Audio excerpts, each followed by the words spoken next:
साना साना हाथ जोड़ी लेखिका मधु कांकरिया द्वारा लिखित यह एक यात्रा वृतांत है। इसमें लेखिका ने अपने गंगटोक की यात्रा के बारे में बताया है। इस यात्रा में लेखिका के साथ जितेन नार्गे, जो कि लेखिका के लोकल गाइड और ड्राइवर भी होते हैं। जितेन नार्गे लेखिका को नदी, पहाड़ों और लोगों के बारे में बताते हैं। तो चलिए चलते हैं इसी यात्रा वृतांत में और जानते हैं कि लेखिका इस यात्रा वृतांत में कौन कौन से अनुभव को साझा करी है। प्रस्तुत यात्रा वृतांत में लेखिका ने भारतीय राज्य सिक्किम की राजधानी गंगटोक और हिमालय की यात्रा का वर्णन किया है। लेखिका गंगटोक को मेहनती बादशाहों का एक ऐसा शहर बताती है जिसका सुबह, शाम और रात सब कुछ सुंदर है। वहाँ तारों से भरे आसमान में लेखिका को सम्मोहन महसूस होता है, जिसमें वह खो जाती है। वह नेपाली युवती द्वारा बताई गई प्रार्थना "मेरा सारा जीवन अच्छाइयों को समर्पित हो" को गाती है। वैसे प्रस्तुत लेख का शीर्षक "साना साना हाथ जोड़ी" का अर्थ होता है छोटे छोटे हाथ जोड़कर प्रार्थना करना। दूसरे दिन मौसम साफ न होने के कारण लेखिका कंचनजंगा की चोटी तो नहीं देख सकी, लेकिन ढेरों खिले फूल देखकर खुश हो जाती है। वह उसी दिन गंगटोक से 149 किलोमीटर दूर युमथांग देखने अपनी सहयात्री मणि और गाइड जितेन नार्गे के साथ रवाना होती है। गंगटोक से युमथांग निकलते ही लेखिका को एक कतार में लगी सफेद सफेद बौद्ध पताकाएं दिखाई देती हैं, जो ध्वज की तरह फहरा रही थी। ये शांति और अहिंसा की प्रतीक थी और उन पताकाओं पर मंत्र लिखे हुए थे। लेखिका के गाइड ने उन्हें बताया कि जब किसी बौद्ध की मृत्यु होती है तो उसकी आत्मा की शांति के लिए शहर से दूर किसी भी पवित्र स्थान पर 108 श्वेत पताकाएं फहरा दी जाती हैं। इन्हें उतारा नहीं जाता है, ये खुद नष्ट हो जाती हैं। कई बार नए शुभ कार्य की शुरुआत में भी रंगीन पताकाएं फहरा दी जाती हैं। चलते चलते लेखिका को एक कुटिया के भीतर घूमता हुआ चक्र दिखाई देता है, जिसे धर्म चक्र या प्रेयर व्हील कहा जाता है। गाइड नार्गे ने बताया कि इसे घुमाने से सारे पाप धुल जाते हैं। जैसे जैसे वे लोग ऊंचाई की ओर बढ़ने लगे, वैसे वैसे बाजार, लोग और बस्तियां आंखों से ओझल होने लगी। घाटियों में देखने पर सब कुछ धुंधला दिखाई दे रहा था। उन्हें हिमालय पल पल परिवर्तित होते महसूस हो रहा था। सेवन सिस्टर्स वाटरफॉल पर जीप रुकती है। सभी लोग वहां की सुंदरता को कैमरे में कैद करने लग जाते हैं। वहां झरने का पानी में लेखिका को ऐसा लग रहा था जैसे वह उनके अंदर की सारी बुराइयां और दुष्टता को बहाकर ले जा रहा हो। लेखिका के अनुसार रास्ते में प्राकृतिक दृश्य हर पल अपना रंग ऐसे बदल रहे थे जैसे कोई जादू की छड़ी घुमाकर सब कुछ बदल रहा था। थोड़ी देर के लिए जीप थिंक ग्रीन लिखे शब्दों के पास रुकी। वहाँ सभी कुछ एक साथ सामने था।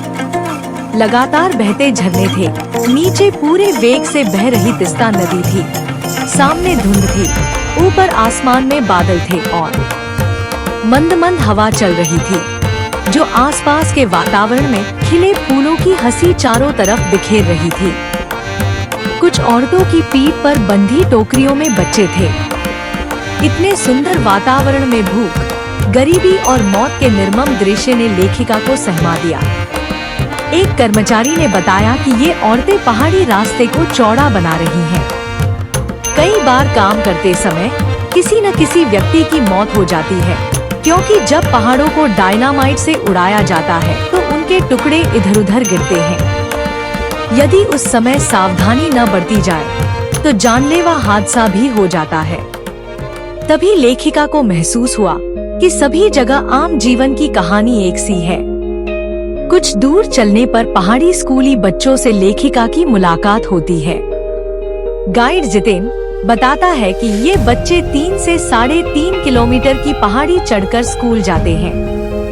ये बच्चे स्कूल से लौटकर अपनी माँ के साथ काम करते हैं। यहाँ का जीवन बहुत मेहनत भरा है। जैसे जैसे ऊंचाई बढ़ती जा रही थी, वैसे वैसे खतरे भी बढ़ते जा रहे थे। रास्ता तंग होता जा रहा था। जगह जगह गाड़ी धीरे चलाए लिखे बोर्ड लगे थे। शाम के समय चाय बागानों में से गुजर रही थी।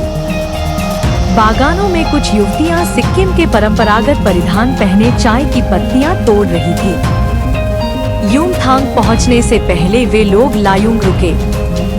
लायुंग में लकड़ी से बने छोटे छोटे घर थे। लेखिका सफर की थकान उतारने के लिए तिस्ता नदी के किनारे फैले पत्थरों पर बैठ गई। रात होने पर गाइड जितेन के साथ अन्य साथियों ने नाच गाना शुरू कर दिया था। लेखिका की सहयात्री मणि ने भी नृत्य करने में सराबोर हो गई। लायुंग में अधिकतर लोगों की जीविका का साधन पहाड़ी आलू, धान की खेती और शराब था। लेखिका को वहां बर्फ देखने की इच्छा थी, परंतु वहां बर्फ कहीं भी नजर नहीं आ रहा था। कटाव को भारत का स्विट्जरलैंड कहा जाता है। लेखिका की सहयात्री मणि, जिसने स्विट्जरलैंड घुमा था, उसने कहा कि यह स्विट्जरलैंड से भी सुंदर है। कटाव को अभी तक टूरिस्ट स्पॉट नहीं बनाया गया था, इसलिए यह अब तक अपने प्राकृतिक स्वरूप में था। सभी सहयात्री वहां के वातावरण में फोटो खिंचवा रहे थे। लेखिका वहां के वातावरण को अपनी सांसों में समा लेना चाहती थी। उसे लग रहा था कि ऐसे वातावरण ने ही ऋषि मुनियों को वेदों की रचना करने की प्रेरणा दी होगी। लेखिका का मानना है कि ऐसे सौंदर्य को यदि कोई अपराधी भी देख ले तो वह भी आध्यात्मिक हो जाएगा। मणि के मन में भी दार्शनिकता उभरने लगी थी। वे कहती हैं कि प्रकृति अपने ढंग से सर्दियों में हमारे लिए पानी इकट्ठा करती है और गर्मियों में ये बर्फ शिलाएं पिघलकर जलधारा बनकर हम लोगों की प्यास को शांत करती है। प्रकृति का यह जल संचय अद्भुत है। आगे जाने पर फौजी छावनियां दिखाई दी। लेखिका फौजियों को देखकर उदास हो गई। वैशाख के महीने में भी वहां बहुत ठंड थी। वे लोग पौष और माघ की ठंड में किस तरह रहते होंगे? वहां जाने का रास्ता भी बहुत खतरनाक था।